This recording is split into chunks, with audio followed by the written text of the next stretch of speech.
breaking news today. Please subscribe and check notification box to get all breaking news alerts.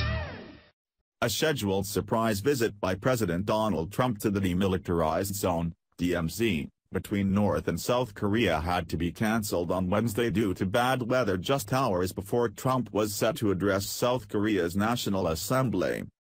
The early morning helicopter trip to the border zone between North and South Korea was called off due to extremely heavy fog which resulted in poor visual conditions. South Korea's President Moon Jae-in had been planning to join Trump in the DMZ. White House spokeswoman Sarah Huckabee Sanders said this visit would have marked the first time both the presidents of the two nations would have visited the area together. Trump is slated to wrap up his two-day visit to Seoul with an assembly speech before heading to Beijing as he seeks to gain international support to isolate North Korea even further. Vice President Mike Pence visited the area back in April. Check out what the America-hating socialists over at Common Dreams have to say about President Trump's actions regarding North Korea.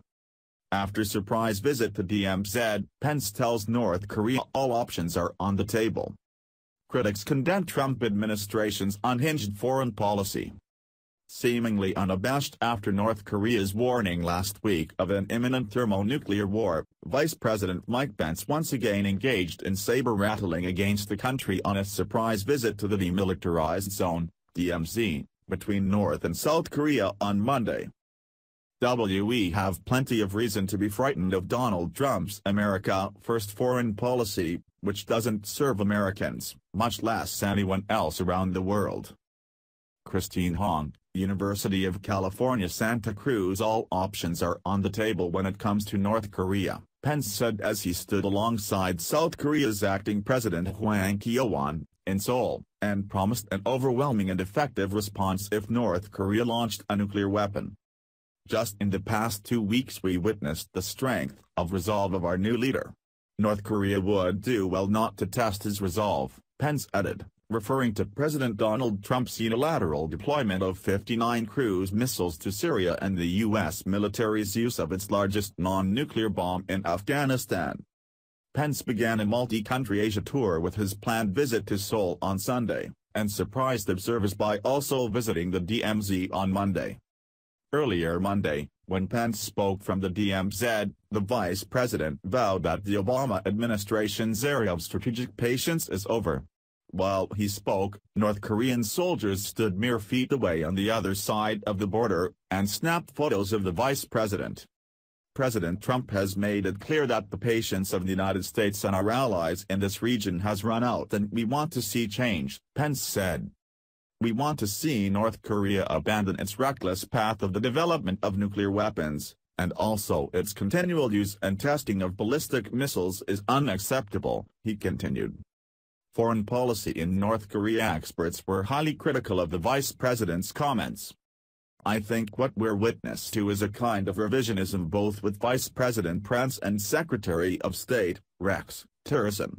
They've made comments that, former President Barack Obama's policy of strategic patience is a thing of the past, and I think that fundamentally misconstrues what the nature of strategic patience was, said Christine Hong, a professor at the University of California at Santa Cruz, on Democracy Now!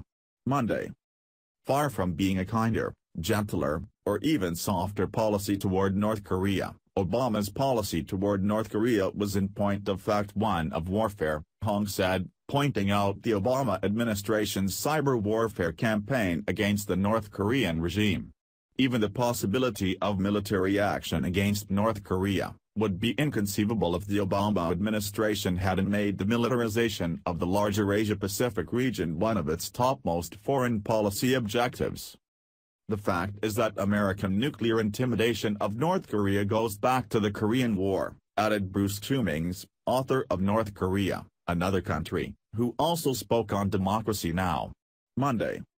After the Korean War in 1958 we installed hundreds of nuclear weapons in the South. We were the first country to bring nuclear weapons to the peninsula, Cumings noted, adding that President Obama threatened North Korea with nuclear weapons many times, by flying B-2 bombers over the South, thumping dummy bombs on islands, and so on. It's natural that North Korea would seek a deterrent. Hong further pointed out. The U.S. performs the largest war games in the world with its South Korean ally, twice annually. And in the course of performing these military exercises it actually rehearses a number of things. It rehearses the decapitation of the North Korean leadership, the invasion and occupation of North Korea, and it also performs a nuclear first strike against North Korea with dummy munitions. And so we have as one of the possibilities a preemptive nuclear strike against North Korea. That is the nature of the unhinged foreign policy that we're seeing on the part of the Trump administration. Even though North Korea and Kim Jong-un serves as a convenient foil, a kind of bad guy, for U.S. foreign policy within the larger Asia-Pacific region, we have plenty of reason to be frightened of Donald Trump's America-first foreign policy, which doesn't serve Americans, much less anyone else around the world. What's so terrible about the United States' preemptive strike threat, is that you essentially get a standoff, with North Korea having nuclear weapons, the U.S. having nuclear weapons, but the North Korea not being able to use them anywhere without being turned into charcoal briquette, Cummings observed. That was General Colin Powell's reference to what would happen if North Korea launched a nuclear weapon in anger. Urging diplomacy instead of military action, Cummings continued. I think the U.S. has quite purposefully ratcheted up the tension. I don't think Vice President Pence is right that what President Trump has done has showed strength and resolve. It's one of the easiest things to fling 59 cruise missiles into Syria. Apparently the military has wanted to test this Moab, mother of all bombs, for some time, and they went ahead and did it. It's not clear what the outcome of either strike is. It seems that Mr. Trump, who ran on an anti-interventionist platform, is actually enjoying the toys that the military can provide to him, and perhaps using them in Korea, which would be a complete disaster. Senator Ed Markey, D-Mass, who sits on the Senate Foreign Relations Committee, also urged diplomacy on Monday, arguing that there is no military solution to the tensions on the Korean peninsula. In addition, Hong went on to argue that we should all be mystified that successive U.S. presidents have tried to outsource their foreign policy in the Asia-Pacific to China, as if they hold the same interests in the Asia-Pacific region, and speculated that the real target of Trump's saber-rattling in the Korean peninsula is not North Korea, but China. Every single amplified and ratcheted up war game was justified in the name of a dangerous and unpredictable North Korea. But China understood full well what was happening, which was the encirclement of China, Hong said. So North Korea has served as a very convenient ideological ruse for the United States military-industrial complex, but the real target is China. Sounds like those America haters would rather have us nuked. It is known that North Korea is currently working on an advanced version of its existing Not-20 intercontinental ballistic missile that could potentially reach the west coast of the United States. This news comes less than 6 months after it launched its first ICBM. Sadly, 3 decades of appeasing the murdering dictator of North Korea has brought us to this. And this time I very much doubt a sign Michael Jordan basketball, as former President Bill Clinton would send, will be enough to stop this whack job fat boy Kim Jong-un's current temper tantrum. This time we will have to face him head-on. No more appeasing terrorists out of convenience, or because public opinion is influenced by the leftists who sympathize with Kim Jong-un. The more we appease scumbags like Fat Boy, the more powerful they become. It's time to take him out once and for all, before he has the ability to effectively counter-attack.